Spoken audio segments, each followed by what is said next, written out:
And the method of, for example, one of them was a guy named Anaximenes who thought that initially there was just a kind of air or mist, and that it had the power to transform itself, and somehow began to do so, and got, by condensing and rarefying under its own initiation, developed into the different kinds of things that we see. It got more rare, it became like wind and air, and fire. If it got more dense, it became like water and fire and stone. And so all of this is a kind of naturalistic, a very crude, but naturalistic account of the origin of the cosmos. So this guy just invented this. I mean, he wasn't passing on. But that's chemically, that's nonsense. Chemically. Yes, but it is free inquiry. That's the question. Yes. No, You're saying there's no enforcement of dogma. What happened to Socrates? Socrates was convicted of impiety and sentenced to death. On the ground, the charges were corrupting the young, not believing in or recognizing, you can translate that word in two different ways, the gods of the city, and substituting new divinities. This was really a trumped-up charge. It was a camouflage for blaming him for the tyranny that had taken power in Athens, because some of his close associates had been leading figures in that, but you couldn't bring a charge on those grounds because of an amnesty. Most of the charges of the Inquisition were trumped up, but they were still enforcement of dogma. Right. Yeah. But this was, we would need to get into some discussion, about this. Actually, I think but I would think that this fact is quite consistent with what I said, that what you were required to do was to acknowledge the gods of the city.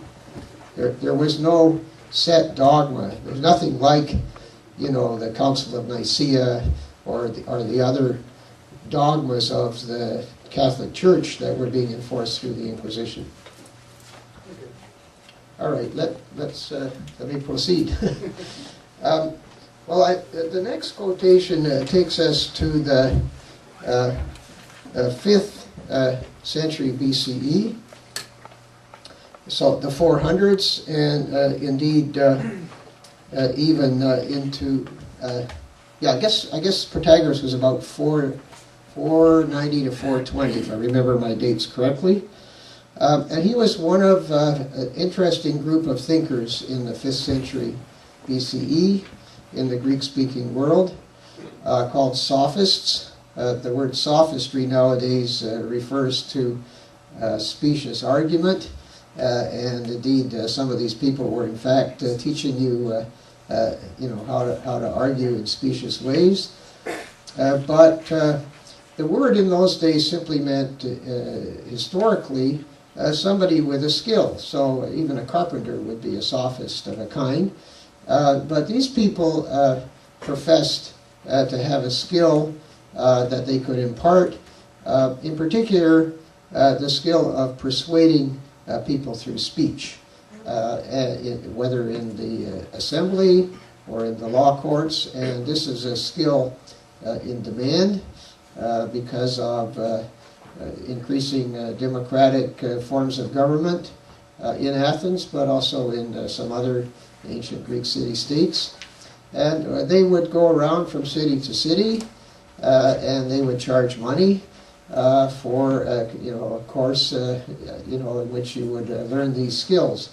Protagoras was I think the most theoretical and most respected of these people.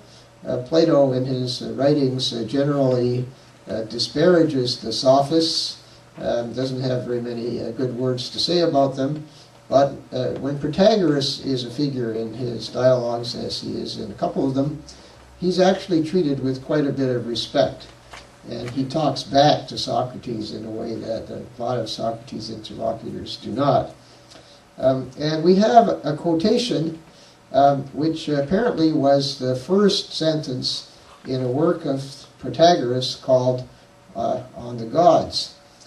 We don't have anything else from this work, and it's actually a nice puzzle as to what the rest of the work would have been like after you read this sentence. But it's very clear that this is an absolutely explicit statement of agnosticism. Concerning the gods, I am unable to know either that they are or that they are not, or what their appearance is like. For many are the things that hinder knowledge, the obscurity of the matter, and the shortness of human life. So they're interesting to notice some features of this agnosticism. First of all, it's not just a confession that he does not in fact know, but it's a claim that he's unable to know. That's a very strong form of agnosticism.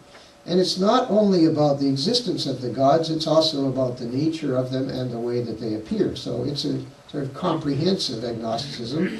And he gives an argument for it. It's an obscure matter, and life is short. Okay? So I leave it to you to reflect upon what the rest of this work on the gods would have been after this opening. Okay. Next, we have an account from the ancient atomist Democritus, who actually comes from the same city as Protagoras of Abdera in Thrace, where these blue-eyed, red-haired people supposedly were. And this is one of the explanations of why people believe that there are gods, that is in the ancient tradition. It shows that the question was being thought about. Democritus thought that the only thing that existed in the universe ultimately were atoms,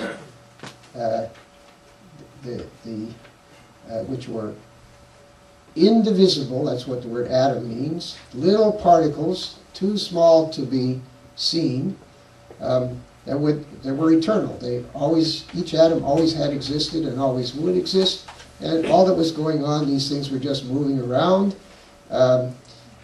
bumping into one another. Nobody was planning it. Nobody created them. It just happened, and they formed compounds in what he thought was a kind of mechanical way.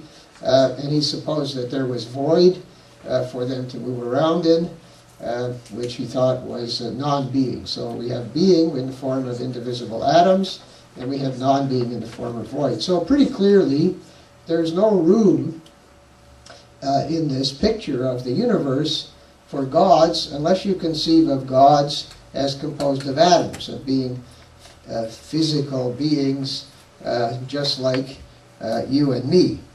And so it would be a problem, presumably, for somebody with this view to account for the fact that people believe that there are gods. Where did this belief originate if there are no gods? And here's his explanation. When human beings of olden times saw the happenings above, such as thunder and lightning, thunderbolts and conjunctions of planets, and eclipses of the sun and the moon, they were frightened, thinking that the gods were causes of these things.